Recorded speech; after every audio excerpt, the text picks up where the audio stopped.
Un saludo muy especial a todas las personas que nos acompañan el día de hoy en este conversatorio. Mi nombre es Antonio Hoyos y hago parte del equipo de innovación de ISA Intercolombia. Y hoy tengo el privilegio de estar con ustedes como moderador de este espacio que hemos denominado del desafío a la acción en la transición energética.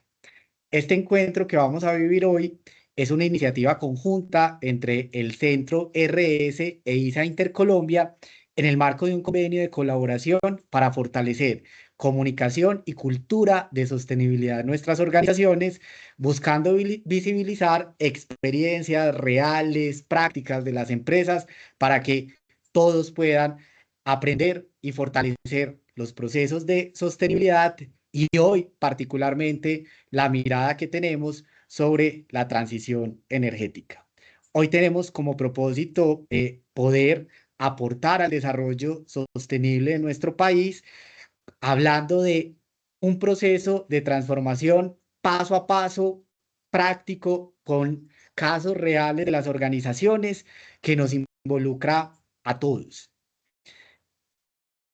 En esta oportunidad, pues lo primero que quisiera mencionar es que hablamos de pasar de ese desafío a la acción porque la transición no es una idea del futuro. De hecho, es una realidad que estamos construyendo hoy en el día a día y queremos compartir con ustedes una visión de expertos que están liderando esos proyectos específicos en organizaciones muy relevantes del país. Como bien lo expresó William Gibson, escritor de ciencia ficción, el futuro ya está aquí, solo que no está uniformemente distribuido. Y justamente este espacio busca acercarnos a ese futuro, haciéndolo más accesible para todos. Antes de presentarles a los invitados que tenemos, que con toda seguridad nos van a compartir experiencias muy interesantes, yo quisiera compartir con todos ustedes un fragmento de este texto. Es un texto muy relevante que se publicó hace varios años. Es un libro que se llama El sector eléctrico colombiano, Orígenes, Evolución y Retos, un siglo de desarrollo. Quisiera compartirles un fragmento que creo yo nos puede también ilustrar el reto en el que estamos en este momento. Dice lo siguiente: en 1890, 8 años después de inaugurarse en Nueva York la primera central eléctrica del mundo, en Bogotá la gente recibía con aplausos y asombro las luces que irradiaban las 100 lámparas de 1800 bujías en las calles centrales de la capital. Era la prolongación del día. Era, asimismo, la posibilidad de ir archivando velas y lámparas de petróleo y gas. Poco a poco, como si se tratara de un hechizo mágico, la luz se esparció por distintas ciudades. En 1891 llegó a Bucaramanga, un año después a Barranquilla y Cartagena. En Santa Marta iluminaron sus noches en 1893. Colombia entraba en la era eléctrica. Al principio solo se usó en el alumbrado público, más tarde en los interiores domésticos y claro, luego se convertiría en una fuerza motriz en talleres y fábricas. Ya pronto, en varias ciudades verían a los tranvías impulsados por la electricidad. Era maravilloso. Luna a alumbrar a los pueblos, exclamó un célebre personaje del folclore de Medellín en 1898, cuando se prendieron en todavía la aldea Villa de la Candelaria las primeras bombillas, que anunciaban no solo la irrupción del progreso, sino toda una revolución en las costumbres. La energía eléctrica iba a influir en los hábitos de la vida cotidiana, a los que transformaría con el tiempo. Hoy, tal vez, aquel acontecimiento parezca una anécdota más del desarrollo de los pueblos, pero en su momento dibujó un hito en la historia. El despegue de la industria iba paralelo a la búsqueda de fuentes de energía. En Medellín, por ejemplo, se instalaron plantas de generación aprovechando las corrientes de las quebradas. La iniciativa privada estaba muy presente en esta novísima dinámica. En Bogotá, en el Valle, en la costa atlántica, aparecían industrias cerveceras, ingenios azucareros y manufacturas de víveres, cuyas necesidades de producción motivaron a su vez el desarrollo de la generación eléctrica. Esto pasó hace 135 años y en esos 135 años pues hemos pasado una historia de desarrollo muy importante en nuestro sector. Hoy, más de un siglo después, estamos viviendo una nueva transición, una que transforma la manera en la que producimos y transformamos energía, en la forma en la que la consumimos y en cómo nosotros con las acciones cotidianas impactamos el planeta. Mucho se ha dicho sobre la necesidad de hacer una transición, pero quizá más poco de cómo se hace de verdad.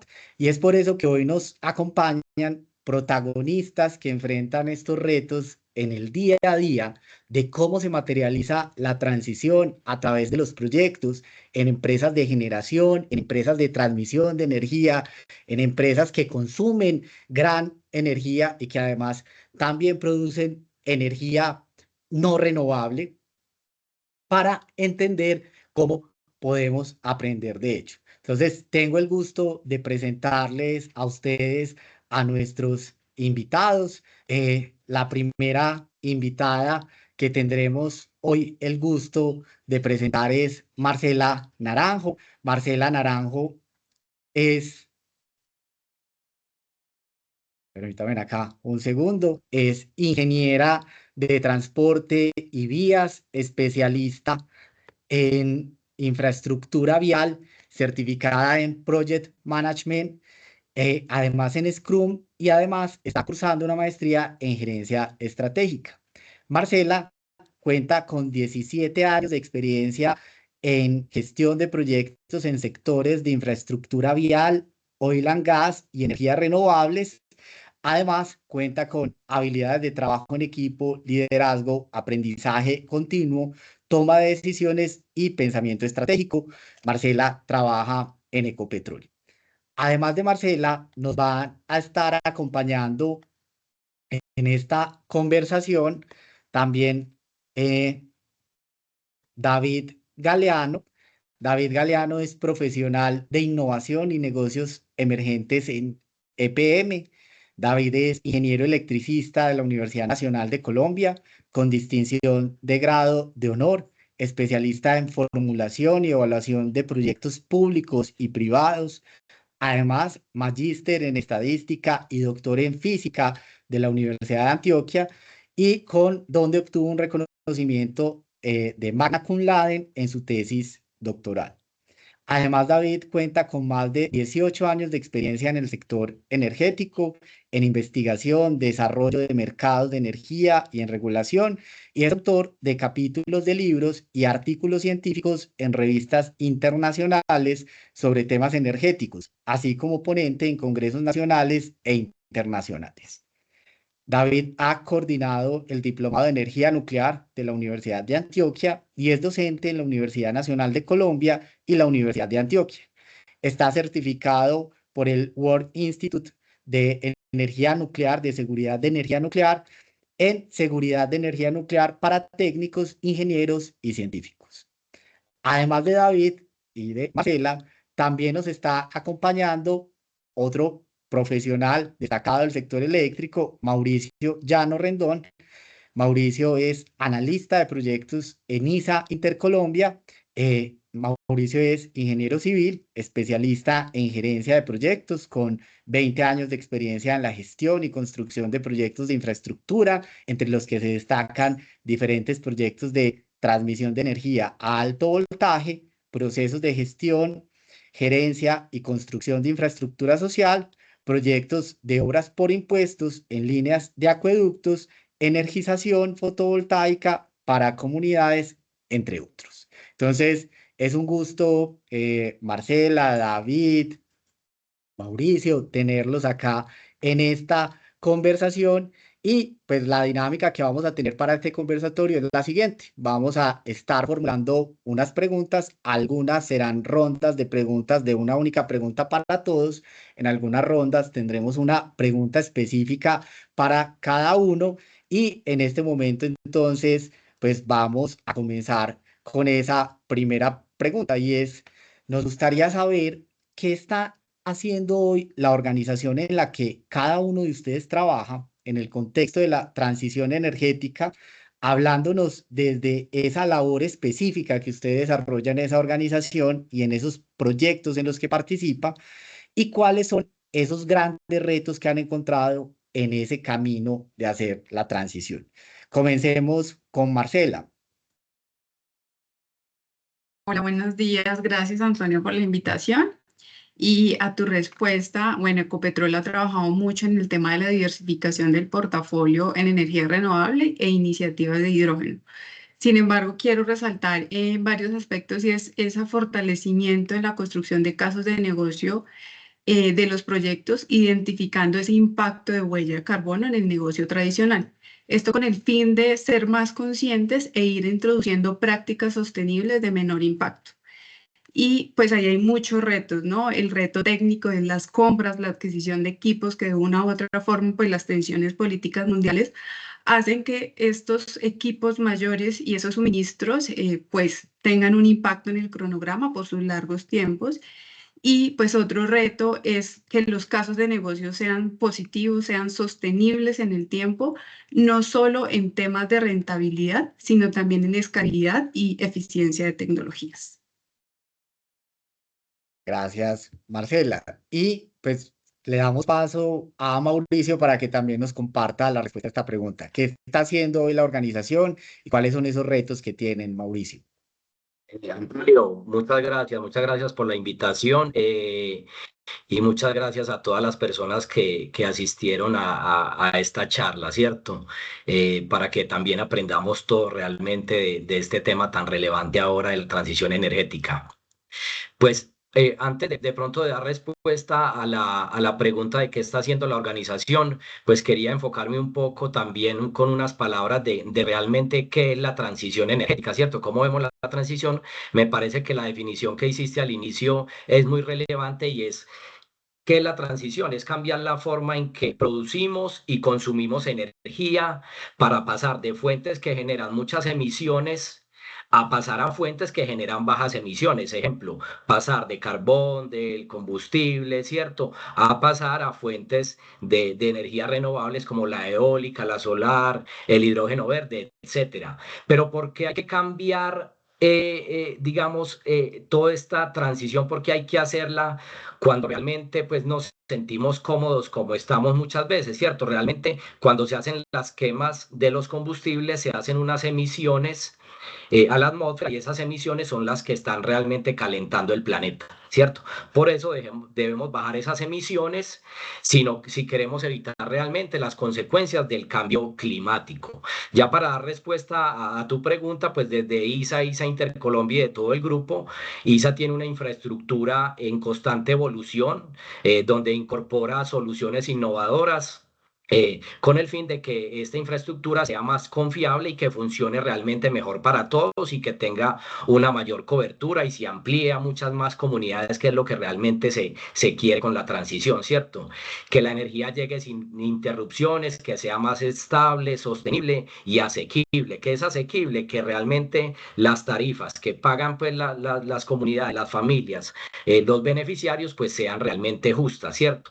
Y que cada proyecto yo me voy a enfocar un poco más desde los proyectos, que es el área donde yo me muevo realmente, y es que cuando se construyan proyectos se mitiguen realmente los impactos ambientales y sociales que, digamos, impactan con la ejecución de los proyectos, usando tecnologías que se integren al sistema de transmisión y que esos sistemas de transmisión se integren a las energías renovables que están pensadas con la transición energética. Obviamente hay muchas otras, digamos, miradas, oportunidades que la empresa viene pensando para hacer mucho más confiable el sistema de transmisión de ISA y de todas sus empresas, ¿cierto? Eso por el lado como de la transmisión de energía, pero yo no quiero dejar de hablar un poco también porque desde el área de sostenibilidad y también de la gerencia de negocios se vienen ejecutando proyectos de infraestructura social, ¿cierto? Proyectos de infraestructura social que buscan energizar comunidades. Por diferentes metodologías, sean vías, obras por impuestos, sean proyectos piloto, sean buscando cofinanciadores, buscando oportunidades con otras empresas para energizar comunidades, y es así como actualmente venimos ejecutando proyectos de obras por impuestos, uno en Bosconia, otro en Bajo Cauca, antioqueño, vía obras por impuestos. El año pasado terminamos un proyecto piloto de energización rural fotovoltaica en la comunidad La Victoria del municipio del Copey para 58 familias, un proyecto que actualmente ya está en operación.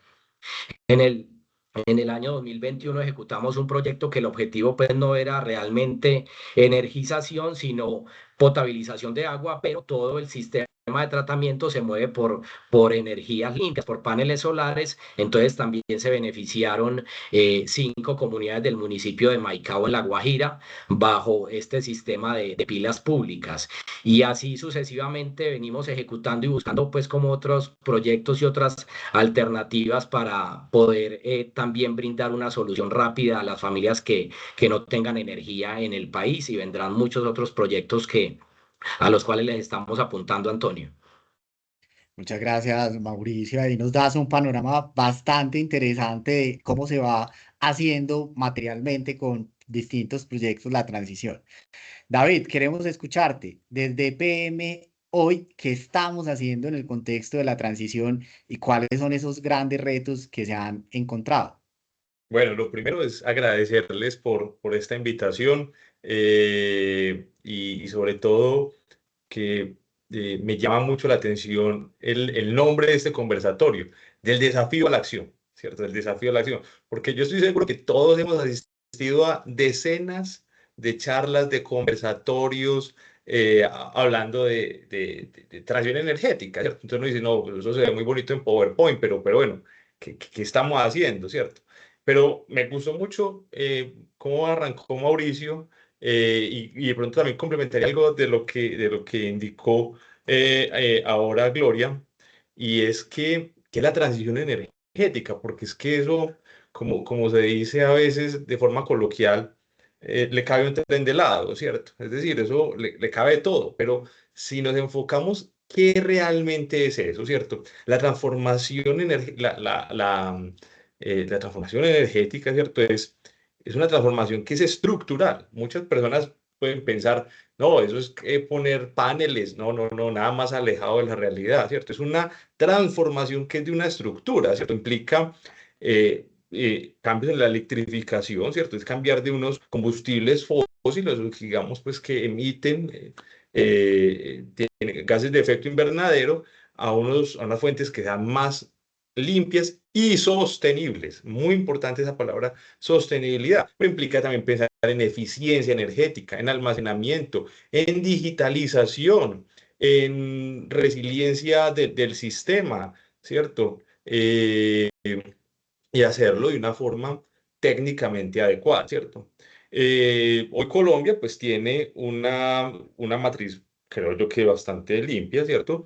Tenemos cerca del 68, 70% es hidroeléctrica, alrededor de un 13% gas natural y un 8 o 10% de carbón. Entonces, pero aquí viene una pregunta, ¿cierto? Pues, para el sector generación, las plantas de carbón, pues en el mundo, digamos, van a ir saliendo eventualmente. Y Colombia tiene que pensar, bueno, nunca vamos a reemplazar eso, ¿cierto? Vamos a reemplazarla todo con eólico, o con solar, o con geotermia, o con nuclear. Entonces, eso es una pregunta que como sociedad nos tenemos que empezar a responder, ¿cierto? Pues cuando hablamos entonces ya de transición energética, hay que mirar otros países. Por ejemplo, si miramos un Panamá, Panamá hoy tiene cerca del 97% de generación renovable, ¿cierto? Hidro. Pero eso también tiene unos temas que es de la vulnerabilidad frente a la variabilidad climática. Creo que hay algunos trabajos que podemos inclusive pues, conversar de ellos, que muestran que lo que se está viendo en el mundo es, bueno, en algunas regiones, no en el mundo, en algunas regiones, es que la media se está manteniendo, pero la variabilidad aumenta. Es decir, periodos de sequía más largos, más profundos. Entonces, creo que debemos adaptarnos y la transición energética, quiero hacer énfasis en eso, que es una transición, pues nos debe llevar a eso. Ahora, específicamente desde lo que EPM está haciendo para esa transición energética y que está, digamos, dentro de nuestra estrategia, es la diversificación. Diversificación. Y cuando hablo de diversificación es que tenemos que pensar en solar, claro, tenemos que pensar en eólica, pero por supuesto, tenemos que pensar en geotermia, claro, y de hecho ahorita podemos hablar de un poquito de lo que estamos haciendo, de biomasa, de biogás, de nuclear. La hidroelectricidad tenemos que seguirla aprovechando, es decir, es un recurso limpio. Colombia somos muy afortunados, entonces dentro de la transición es pensar en todo eso, pero como decía ahora, la transición energética va mucho más allá de cambiar digamos, una fuente de generación, pues por otra fuente de generación, ¿cierto? También se requiere, y en esos, digamos, desde la empresa estamos bastante activos, por llamarlo así, una regulación que favorezca todo, que favorezca la digitalización, que favorezca el almacenamiento, que favorezca la eficiencia energética, todo esto pues. La empresa pues ya de tiempo atrás pues ha venido con proyectos como por ejemplo el Parque Tepuy en Dorada, que tiene una capacidad de 83 megavatios. Tenemos 64 sistemas de autogeneración que aportan alrededor de 26 megavatios pues al sistema. Eh, Estamos trabajando en temas de geotermia, se está evaluando el tema de la nucleoelectricidad como una opción para, para, para el futuro, ¿cierto? Creo que también es importante que bajar un poquitico la ansiedad, que uno ve gente que dice nuclear, entonces ya en 2 o 3 años vamos a tener nuclear. No, no, no, no, no. La nuclear se va a demorar. Hay que organizar el ecosistema. De hecho, me acuerdo en el 2008-2009 trabajábamos acá en el tema de solar. Muchas personas, ya internas, externas y en todas partes, decían, ¿usted por qué está trabajando en solar? Es que solar eso nunca va a llegar a Colombia, eso es ineficiente, eso es muy costoso, eso se requieren grandes extensiones de terreno, eso es no tiene una firmeza. Y vean hoy, 2025, la tecnología solar pues va punteando. Entonces lo que eso es transición, prepararnos para cuando estas tecnologías ya sean pues lo suficientemente maduras pues y llegue. Perfecto, no, David, buenísima esa información que nos compartes, muchos retos y nos dejas esa mirada de que esto es una transformación estructural. Una muy buena aproximación es la diversificación. Mauricio ahora nos hablaba de esa mirada social y esos proyectos sociales que tienen que acompañar esta transición. Y Marcela nos hablaba también de estos retos técnicos de la descarbonización para transformar las operaciones. Ahora, todos sabemos que esos retos son muy grandes y ustedes pues que los viven en el día a día saben que es así, no estoy diciendo mentiras. Hacer la transición es bastante complejo. De hecho, cuando se le ponen números a la transición, nos hemos dado cuenta que incluso en los próximos 15 o 20 años vamos a tener que multiplicar por dos, por ejemplo, las redes eléctricas que nosotros tenemos. Eso significa que en 15 o 20 años vamos a tener que hacer lo que hicimos en los últimos 135 años. Eso claramente no va a pasar si no le metemos a esto innovación y si no transformamos la forma en la que hacemos las cosas. Esto para, pues, hacerles algunas preguntas sobre la innovación y el impacto que está teniendo la innovación en cada una de sus organizaciones, específicamente en esos proyectos donde ustedes trabajan. Recordemos que aquí lo que queremos para todos los que nos están viendo es que puedan ver cómo se aplica esto en proyectos específicos y no solo en ese discurso elevado de que hay que hacer una transición. Marcela, me gustaría que nos compartieras desde Ecopetrol, ¿cierto? ¿Por qué consideran ustedes que la innovación es un eje estratégico para la transición, para que pase de una manera efectiva? ¿Y qué proyectos o iniciativas específicas hoy están abordando en Ecopetrol para tener una matriz más limpia y sostenible? Listo, gracias, Antonio. Ahí creo que la pregunta sería en dos sentidos, y la primera es ¿por qué es importante la innovación? Porque proviene del conocimiento.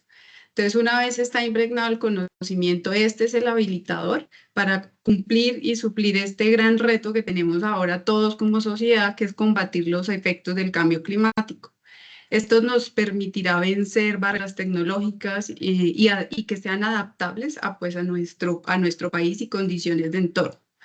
También pues importante resaltar que a través de la innovación no solo está en los temas tecnológicos, sino también aquí en la mente y en las formas de trabajar. Si nosotros somos conscientes de esos impactos que como seres humanos estamos generando en nuestro día a día, también nos va a permitir habilitar pues muchos más retos y muchas ideas y explorar nuevos esquemas de trabajo, nuevos negocios, ser más ágiles. Y vemos que la transición energética tal vez no sea solo de ahora, viene de hace muchos años, ¿cierto? Antes usábamos la leña para cocinar, luego el carbón y luego ahora el gas, y seguramente se está transitando a que se tenga pues toda la energía eléctrica.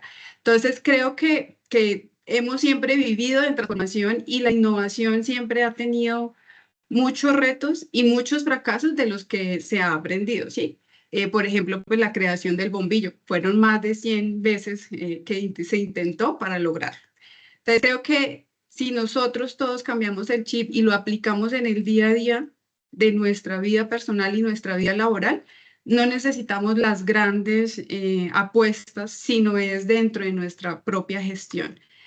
En cuanto a la segunda parte de tu pregunta, es qué proyectos e iniciativas innovadoras, y yo quiero resaltar mucho es ese aprendizaje y conciencia que en Ecopetrol se está dando frente al impacto del CO2 y el uso óptimo de los recursos naturales, con el fin de mitigar los impactos en cuanto al uso del agua, el uso del suelo, la economía circular, pues con el manejo de los residuos y pues sin dejar a un lado pues, los proyectos de nuevas energías renovables de hidrógeno, que son los que siempre se han escuchado. Pero internamente hay un gran esfuerzo en temas del CO2 y cómo nosotros somos conscientes de su manejo sin dejar de lado pues, nuestro negocio convencional. Ok. Muchas gracias, Marcela. Y ahí nos dejas pues una reflexión muy interesante sobre pues, que la innovación pasa primero acá, ¿cierto? En la Sí, forma en la que así es. pensamos, en la forma en la que enfrentamos los desafíos y en la forma en la que pensamos en esas nuevas soluciones para luego llevarlo a esos proyectos que estamos desarrollando. En esa misma línea de pensar en el rol de la innovación en la transición, porque sin innovación posiblemente tampoco haya transición. Quisiera, Mauricio, que vos nos contés desde tu experiencia, qué barreras culturales o de mentalidad has visto que existen en esas iniciativas en las que has venido trabajando de transición energética. Antonio, sí, claro que sí. A ver, existen barreras y obviamente en esta etapa de transición han existido algunas dudas y inquietudes y temas culturales, barreras culturales y de mentalidad, como lo mencionas, que no permiten de pronto a veces avanzar a la velocidad que todos queremos, ¿cierto? Primero que todo, por ejemplo, la resistencia al cambio, ¿cierto? Muchas personas y comunidades prefieren lo conocido, ¿cierto? Prefieren la gasolina, el carbón, el gas y desconfían muchas veces, si no tienen la educación, de las nuevas tecnologías. Existe miedo a perder, digamos, la comodidad, el empleo o la estabilidad económica si se cambia demasiado rápido y no hay una transición adecuada, ¿cierto? Ven las energías renovables como poco confiables. Entonces esa es una barrera muy importante y además existe una fuerte dependencia emocional y económica por los combustibles fósiles. Y ahí quiero apuntar un poco además porque ahorita que estábamos hablando también de los retos y hablamos de la sustitución de la infraestructura, el tema social, también hay un tema muy importante que es la sustitución fiscal, ¿cierto? O sea, digamos que estos combustibles fósiles generan para el país muchos impuestos, regalías, dinamizan la economía, pero entonces también cómo se va a hacer para realmente sustituir fiscalmente todo ese impuesto y todas esas regalías que generan ese tipo de combustibles ya con nuevas tecnologías o con nuevas propuestas que dinamicen también la economía que no necesariamente tienen que ser del tema de la transición de energía. Entonces ahí ese tema de la resistencia al cambio también genera como ese temor, ¿cierto? Desde la sustitución fiscal y desde los impuestos que generan. Obviamente esto es especialmente en los territorios donde se dinamiza la economía con el carbón y el petróleo, que han sido motores para el desarrollo. Muchas veces falta información y también es una barrera. Algunas personas piensan que el cambio climático, que es exagerado o inventado, que eso no existe, ¿sí? Y que los paneles solares o la infraestructura, digamos, eólica, etcétera, pues no funcionan adecuadamente y no dan la confiabilidad suficiente. Entonces también hay una barrera en ese sentido. La comodidad, todos somos cómodos montando en nuestro carro, ir a tanquear, abrir la estufa del gas y calentar nuestros alimentos, ¿cierto? Toda esa comodidad, el aire acondicionado, los electrodomésticos de alto consumo, también necesitamos generar conciencia y esto implica un esfuerzo y una educación para también transformar todo esto que también hace parte de la transición energética.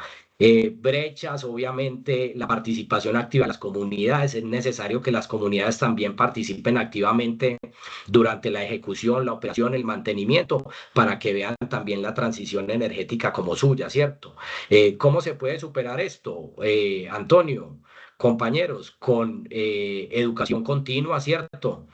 Con comunicación clara, ejemplos visibles de éxito, montar pilotos, hacerle seguimiento, ya montar a gran escala proyectos que obviamente mitiguen como todas las necesidades, participación comunitaria, justicia social y superar todas estas barreras implica educar, comunicar, co-crear. No basta solamente con instalar sistemas solares, fotovoltaicos, eólicos, sino que también hay que construir confianza, adaptar soluciones al contexto local y hacer que las personas se sientan parte realmente del cambio, Antonio. Listo, Mauricio, creo que pues nos has dado como un abanico muy interesante de lo que son esas barreras culturales, esos desafíos que tenemos y tocabas un concepto que yo no había escuchado, pero que me llama mucho la atención, la dependencia emocional que podemos tener algunas personas a los combustibles fósiles. Está muy interesante y sabes que lo primero que se me vino a la cabeza es cuando uno prende el carro y escucha el motor del carro. De pronto en un carro eléctrico eso no es así, ¿cierto? Y eso evoca incluso algunas imágenes en las personas. Está muy interesante eso, Mauricio, y nos hablaste de la confianza, que también es una de esas claves para poder transformar esos imaginarios y sacar adelante la transición. Ahora, David, quisiéramos que nos contaras desde EPM cuáles son esas iniciativas que están desarrollando para hacer esa transición, para generar esa diversificación y que vos consideres que son realmente innovadoras. Súper, bueno, ahí inclusive también me quedé pensando mucho en lo que está haciendo ahorita Mauricio, eso de que primero hay que romper como esa inercia que uno trae pues de tiempo atrás, ¿cierto? O como esa nostalgia de dejar algunos combustibles fósiles. Y bueno, digamos que desde la empresa hemos venido trabajando desde hace muchos años en eso y tratar de meterlo dentro de la cultura organizacional. Dentro de la cultura organizacional que tenemos que estarnos transformando, leyendo el entorno, leyendo lo que nuestros clientes quieren, lo que está pidiendo el mercado. Y es así como, por ejemplo, hemos trabajado con el blending, por ejemplo, de hidrógeno, de gas natural. Ahora en marzo del 2025 se hicieron unas pruebas técnicas de blending para redes de gas existentes. Eso se hizo con la Universidad Pontificia Bolivariana. Adicionalmente, tenemos un hub de hidrógeno que viene operando desde el 2023. Esto es un centro precisamente pensado en hacer esa transformación mental, y es un centro especializado que es un tanque de pensamiento para hacer esos debates que como país tenemos que hacer, ¿cierto? Hay que hacer esos debates técnicos. Allá hay laboratorios de aplicación, hay plataforma virtual pues para abierto a la comunidad. En energías renovables, EPM en el 2023 hizo una inversión cercana a los 1.8 billones, y para el 2024 fue cercano al 1.4 billones, y digamos que la idea pues es seguir invirtiendo fuertemente en estos sectores. Actualmente la empresa opera 28 centrales, entre pequeñas y grandes, ¿cierto? La gran mayoría pues son hidroeléctricas, pero como decía ahora, lo que vemos es hay que diversificar, ¿cierto? Como se dice coloquialmente, no tener todos los huevos en la misma canasta.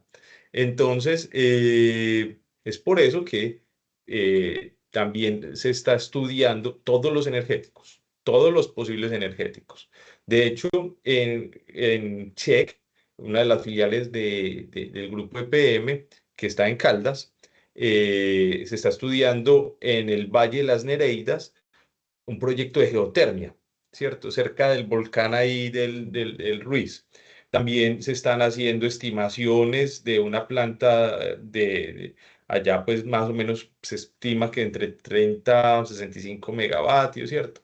Y se tiene pues pensado, ojalá, digamos, dentro de lo que entre pues para cerca del 2030. Eh, Otros energéticos, digamos la eólica, pues si bien ha habido algunos problemas complejos, digamos, donde han querido instalar esos proyectos eólicos, pues digamos la empresa sigue trabajando en estas posibilidades, y como decía ahora, pues también en la promoción del ecosistema para la energía nuclear por allá en el 2035, 2038, ¿cierto? Eso es una apuesta de largo plazo. La empresa, pues, digamos, tiene un grupo de innovación y desarrollo y de negocios, pues, como emergentes bastante fuertes, y tenemos, pues, sobre todo dentro del ADN de la empresa, se trata de meter todo este tema de la innovación. Ahí, pues, comenté algunos proyectos, pero seguro hay decenas de proyectos más en los cuales, pues, la empresa ha venido trabajando para esta transición energética. Pero creo que más allá de todo eso es dejar en la mente quienes nos escuchan que la transición energética no es algo de PowerPoint que va a pasar. O sea, la transición energética es algo para lo que vamos. Y de hecho, por eso yo quiero recalcar que me encanta el nombre de este conversatorio, que es el de a la acción, ¿cierto? Es decir, ya las empresas estamos en esa transición, ¿cierto? Ya no la vamos a hacer, ya estamos haciéndola, ¿cierto? Pero hay que hacerla de una forma estructurada, de una forma racional, ¿cierto? Es decir, de hecho uno por ahí escucha en muchas partes, vámonos por la solar, vámonos por la solar. Venga, venga, espera un momentico. Es que necesitamos inercia en el sistema, necesitamos seguir teniendo rotores, necesitamos tener una frecuencia controlada, existen restricciones, es decir, hay que pensarlo con alta ingeniería, y en eso EPM es bastante riguroso. La transición sí, pero con criterios técnicos, criterios sociales y criterios de darle siempre confiabilidad a la red. Muchas gracias, David. Nos queda claro pues que EPM está trabajando en muchísimas iniciativas de transición que ya están siendo realidad y que, como lo decís, estamos pasando del desafío a la acción, así como lo Tal estamos haciendo en NISA Intercolombia, en Ecopetrol. Y con esto que ustedes nos han comentado, pues a mí me surge como una inquietud y es, ¿y uno cómo hace esto? ¿Esto uno lo hace solo o lo hace con otros? Creo que la respuesta es que para hacerlo bien hay que hacerlo con otros y en ese sentido, pues me gustaría que pudieran compartir con todos nosotros sobre cómo están haciendo esas alianzas y esa articulación con los distintos grupos de interés, con los distintos actores relevantes para poder hacer esa transición. Marcela, me gustaría mucho que nos contaras desde Ecopetrol y desde esa experiencia que has tenido en proyectos que has liderado, cómo se ha tejido y cómo se ha desarrollado esa colaboración con las comunidades. ¿Cómo hacer eso para poder hacer bien la transición? Gracias, Antonio. Bueno, para Ecopetrol siempre ha sido un pilar en su actividad la participación de las comunidades. Y en ese sentido, pues el esfuerzo ha estado encaminado a ese fortalecimiento territorial con programas educativos, con construcción de vías, con dotaciones y importantísimo la formación y esa participación laboral. También pues a través de ahora las comunidades energéticas y a través de los programas de sostenibilidad y económica que tal vez lo han escuchado, impulsa a fomentar ese desarrollo social y tecnológico a todo nivel, ¿sí? Desde las pequeñas ideas hasta las grandes que podrían llegar como lo han mencionado, pues que es un gran reto y que se requiere la innovación para poder llegar allá y poco a poco también desde lo emocional abandonar ciertas prácticas. También pues quiero resaltar como esos acuerdos que siempre Ecopetrol ha tenido con las entidades públicas y se enfoca pues esas inversiones donde se requiere suplir pues las necesidades básicas como tal que están en los territorios y más en los territorios alejados que no tienen pues esos bienes principales. Y ahí creo que quiero resaltar también que la transición energética, como lo mencionaba antes, viene desde el conocimiento y las comunidades son las primeras que deberían entenderlo, ¿cierto? Porque a veces creemos que ciertas prácticas las debe cumplir ciertas empresas, pero no nosotros. Entonces creo que ese conocimiento se debe trasladar a todo nivel y eso está ocurriendo, sin embargo, pues hay muchos retos, ¿no? Las expectativas de las comunidades son bastante fuertes y de pronto se puede satanizar un negocio y el otro no, pero todavía no estamos como comunidades preparados para atenderlo en la fuerza laboral. Entonces creo que es un desarrollo que se debe dar continuamente. Muchas gracias. Marcela, definitivamente ahí pues nos dejas unas pistas muy importantes sobre cómo debe ser esa gestión con las comunidades. Mauricio, esto uno no lo hace solo, ¿cierto? Vos ya nos habías hablado también del rol de las comunidades, aquí nos lo menciona Marcela, pero yo quisiera que vos nos hables más de, además de tener en cuenta a las comunidades, cómo nos debemos relacionar con las otras empresas del sector o con los gremios para sacar la transición adelante. Desde los proyectos en los que has participado, ¿cómo ha sido ese relacionamiento, Mauricio? Antonio, sí, muchas gracias. Pues realmente yo creo que todos sabemos que los proyectos no se hacen solos ni se hacen por digamos, un solo frente, ¿cierto? Que no los hace solo el gobierno, o que no lo hacen solo las empresas, o que no lo hace solo la academia, ¿cierto? Realmente el trabajo intersectorial es muy importante en los proyectos porque es la unión de esfuerzos en una agenda común de sostenibilidad desde diferentes aristas, ¿cierto? Desde diferentes sectores. El gobierno de pronto manejando más el tema de la regulación, de la legislación, de algunos beneficios que pueda tener la implementación de los proyectos de energías renovables, las empresas generadoras, las empresas de transmisión, las empresas de distribución, cada uno dentro de la cadena de energía con la aplicabilidad que tenga, ¿cierto? La academia, la investigación, las universidades. Entonces, mira que vamos avanzando en cada uno de los actores, la sociedad civil, las comunidades indígenas, las comunidades afrodescendientes, las comunidades rurales, las comunidades urbanas, todos.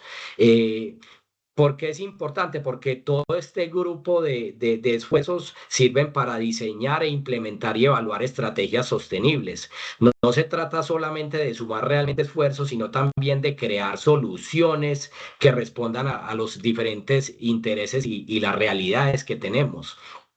Todos sabemos que en Colombia hay muchos desafíos desde lo técnico, desde lo ambiental, desde lo social y desde lo económico, y todas están profundamente entrelazadas. Esta colaboración entre los diferentes sectores es clave para lograr las transformaciones que sean reales y que sean duraderas. También pues el trabajo intersectorial es clave para que la transición energética no se limite solo a un cambio tecnológico, sino que realmente sea justa, inclusiva y sostenible. Digamos que sin esta articulación, pues se corre el riesgo, obviamente, de que la transición sea inequitativa, que se beneficien realmente unos pocos o que sea inviable o que sea bloqueada por conflictos sociales en los territorios, como muchas veces conocemos historias de este tipo, ¿cierto? Entonces, todo este tipo de alianza intersectorial, pues permitirá la viabilización de los proyectos en los territorios. Muy bien, Mauricio, yo creo que ahí nos das una mirada muy amplia de cómo nos articulamos todos y cómo realmente ese desafío de la acción en la transición es un desafío que nos involucra a todos, empresas, gobiernos, comunidades, todos trabajando por ese mismo propósito. David, ahora nos mencionabas de una iniciativa muy interesante que tienen en EPM, que es el Hub de hidrógeno, y esta pregunta pudiera estar relacionada, incluso lo que nos mencionaste pudiera ser parte de la respuesta a la pregunta que te voy a hacer. Pero contarnos hoy en esas prácticas de EPM, ¿cómo tejen ustedes la colaboración con las universidades, con los centros de investigación, con las startups o con otras entidades para activar ese ecosistema y poder trabajar en la transición? ¿Cómo lo hacen? Perfecto. Desde el 2007, 2006 más o menos, PM viene trabajando muy articulado. De hecho, desde antes también, pero digamos que de una forma focalizada, viene trabajando con las universidades y hasta el sol de hoy, ¿cierto? Hasta el sol de hoy lo venimos haciendo. Porque para nosotros es muy importante esa triada, esa famosa triada, pues que es universidad, empresa y Estado, ¿cierto? Más allá de un dicho de la importancia de esta triada, la universidad, en la universidad reconocemos que hay unos conocimientos súper importantes que no pueden quedarse almacenados en un anaquel, no pueden quedarse allá. El Estado, hay que trabajar obviamente de la mano del Estado, solamente pues para el tema de los decretos, de la regulación. No vamos muy lejos, pues ahorita con el tema de comunidades energéticas, pues que está tan de moda, pues por estos días, toda vez que hace poco salió la resolución 101.072, que nos habla pues de que ya nos pone un marco regulatorio para eso. Entonces, y desde las mismas empresas, ¿cierto? Desde las mismas empresas. Es decir, para EPM, esa tríada es, digamos, un eje que guía nuestra estrategia. Y es así, por ejemplo, como comentaba ahorita, el tema específicamente de la pregunta del blending que hicimos con la bolivariana, pero tenemos otra serie de proyectos con distintas universidades, ¿cierto? Y centros de investigación en Colombia, pues, y en otras partes del mundo. Pero adicional a eso, tenemos nuestro trabajo va inclusive ahorita en agosto del 25, ahorita hace poco cercano a ese mes, tuvimos una mesa técnica de hidrógeno verde en Urabá, ¿cierto? Es decir, la articulación con la comunidad tiene que ser muy fuerte, ¿cierto? Eh, de hecho, también tenemos un programa de innovación abierta y en julio del 23 ¿sí? Por ejemplo, EPM invirtió en una empresa que es Click Energy, seguro algunos la conocerán, y es para gestionar el consumo energético con inteligencia artificial, desconexión automática de la red, pues cuando haya alguna señal tarifaria. Ahorita, este año, en abril, se respaldó, por ejemplo, la empresa BAT-X, que es una startup que reutiliza baterías para movilidad eléctrica y darles una segunda vida de respaldo en energéticos, por ejemplo, como hogares, ¿cierto? Entonces, reconocemos que la innovación o el conocimiento está en la sociedad, en pequeñas startups que hoy, digamos, hay un ecosistema bastante interesante para ella. Está en las universidades y hay que traerla, ¿cierto? Digamos que la empresa ha entendido eso no desde ahora, sino desde hace más de 20 años. Puede venir en esa senda. Y digamos que en vista de eso, pues hemos tenido programas de movilidad, de almacenamiento de energía, tenemos trabajo con hidrógeno, trabajamos con geotermia, trabajamos con eólica, con solar.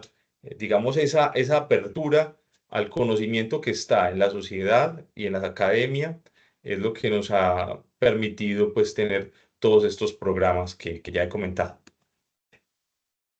Excelente, David. Ahí nos hablas nuevamente de un gran abanico que refuerza eso que nos mencionabas de que la estrategia está en esa diversificación.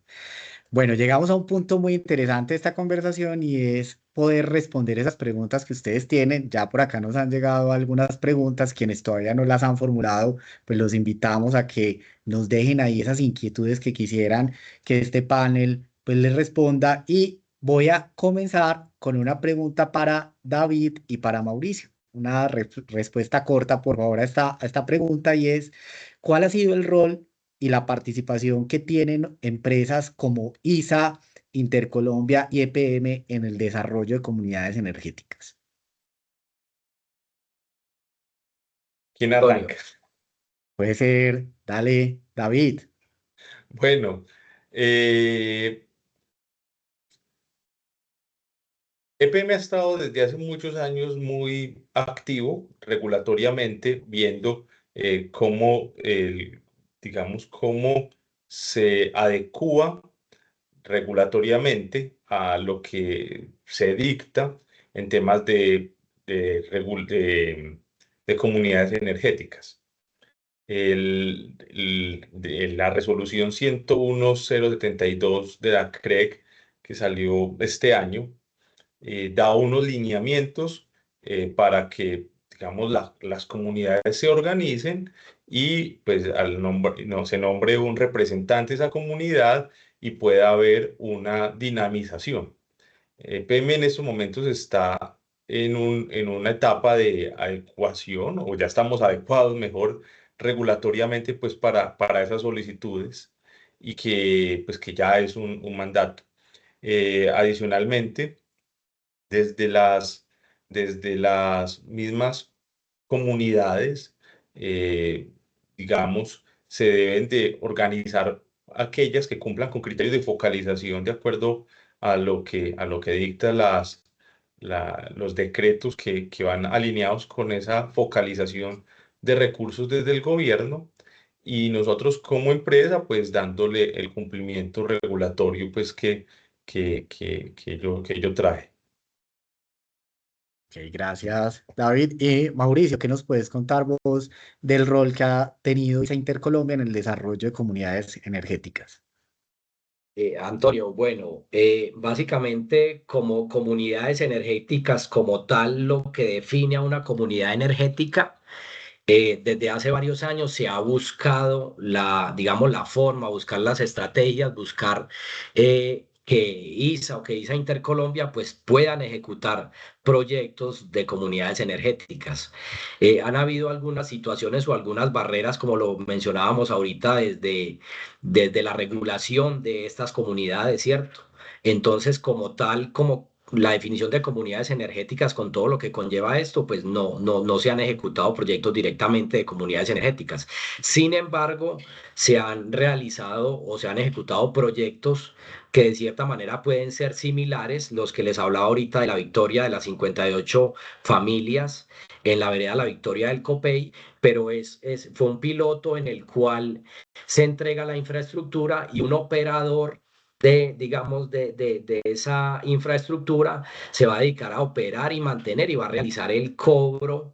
Realmente es un cobro muy económico comparado con lo que las familias invertían en combustibles fósiles para tener energía en su planta diésel 1 o 2 horas al día y ya van a tener energía a las 24/7, ¿cierto?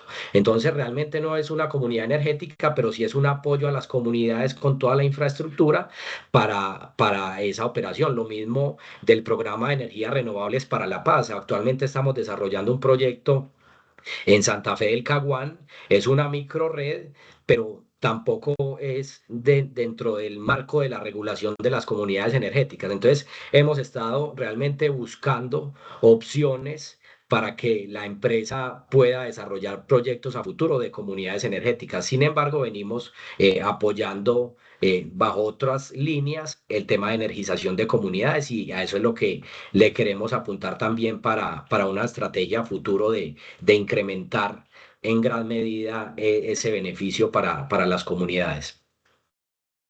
Muchas gracias, Mauricio. Y bueno, nos vamos acercando ya al final de esta conversación, pero imposible no destacar este comentario, Marcela, que hacen y es, Marcela, indicas un punto fundamental y es la cultura de todos como individuos y como comunidad en los territorios, porque pensamos que las acciones están en otros y realmente la raíz está o la constituimos en lo que nosotros hacemos como humanos y nuestras prácticas. Entonces creo que lograste calar ahí con tu mensaje Gracias, en las Enrique. personas que nos escucharon.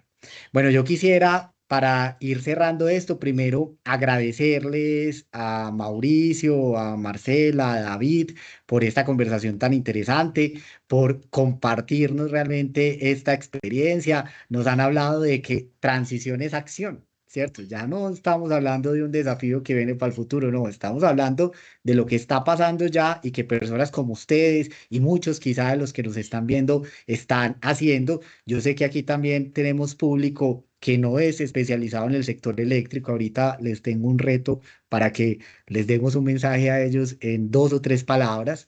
Pero además hemos hablado de que la transición exige un cambio de mentalidad. Esto no es solo un desafío técnico, esto no es solo un desafío de ingeniería. Aquí Mauricio nos dejó un concepto interesante. Esto nos va a llevar a desapegos emocionales con las formas en las que hemos venido consumiendo la energía. Alguien decía en algún momento, tenemos que empezar a descarbonizar también nuestros imaginarios para que cambie la realidad que nosotros tenemos y retar todos esos paradigmas. Pero hemos hablado también de que tenemos que tener mucha apertura como individuos y como organizaciones para trabajar con otros, para generar esas redes que nos permitan realmente multiplicar el impacto. Tenemos que hacer en menos de 15 años lo que hemos hecho en 135 años de construcción del sector eléctrico y energético en el país. Eso no es un desafío menor. Y finalmente, pues entonces pues ustedes han destacado que en el centro de todo esto está que sea un proceso justo, que sea un proceso equitativo, que sea un proceso racionalizado, que nos permita tener bienestar. El reto, en 2 palabras, 3 palabras, un mensaje para una persona que no sea experta en el sector eléctrico sobre cuál es su rol o qué puede hacer para contribuir a esta transición. Mauricio, David, Marcela, ¿qué nos comparten? Que inicie Marcela, adelante. Claro. Bueno, gracias. Bueno, yo quiero dejarles el mensaje y es que la innovación es una semilla de inspiración que está al alcance de todos los seres humanos, indiferente nuestra educación, diferente nuestra posición en alguna organización y que cada decisión que tomemos va a contar en pro de proteger esos recursos naturales y en ese uso óptimo de los mismos sin llegar a condenar ninguna actividad. Es una adición que se nos va dando por el proceso evolutivo y los invito a eso, a que esa semillita la dejemos florecer en cada uno de nosotros. Gracias, Gracias. Marcela. David, Bueno, no, lo primero es que la transición energética es el mayor reto y la mayor oportunidad que tiene nuestra generación. La transición no es un tema de expertos, es un tema de todos. Todos aportamos a que la transición energética sea una realidad y que termine de materializarse en en los próximos años. Y esto solamente se logra con alianzas entre todos los sectores, todos trabajando juntos, entre la universidad, las empresas y el mismo Estado. Mauricio, yo que soy un ciudadano de a pie, ¿qué puedo hacer para apoyar la transición? A ver, hombre, Antonio, pues ve, la transición energética, pues hemos hablado mucho, pero sabemos que nosotros que nos movemos en este negocio, la transición energética, digamos que es el mayor proyecto colectivo de este momento, de esta era, ¿cierto? No se trata solamente de cambiar esas fuentes de energía, sino de cambiar formas de pensar, mentalidades, la forma de actuar. Digamos que cuando cada persona se compromete, cada familia, cada integrante, cada comunidad o la nación completa, se suman esos esfuerzos y todo esto se puede convertir realmente en una realidad. ¿Qué realidad? De tener un futuro más limpio, más justo y más humano. Gracias, Mauricio. Yo creo que entonces ya para finalizar, agradecerle a todas las personas que nos acompañaron en esta conversación. Gracias por sus preguntas, gracias por sus comentarios. No está de más decirles que pues acá quedan entonces la información de todas estas personas que nos acompañaron desde el Centro RS y desde ISA Intercolombia. Nos encontramos muy dispuestos a abrir la conversación siempre que quieran. Nos pueden escribir, nos pueden contactar para que sigamos pensando en cómo seguimos del desafío a la acción, cómo podemos hacer más transición, más acciones y lograr ese propósito superior que es un mundo más sostenible donde todos tengamos acceso a la energía. Muchas gracias.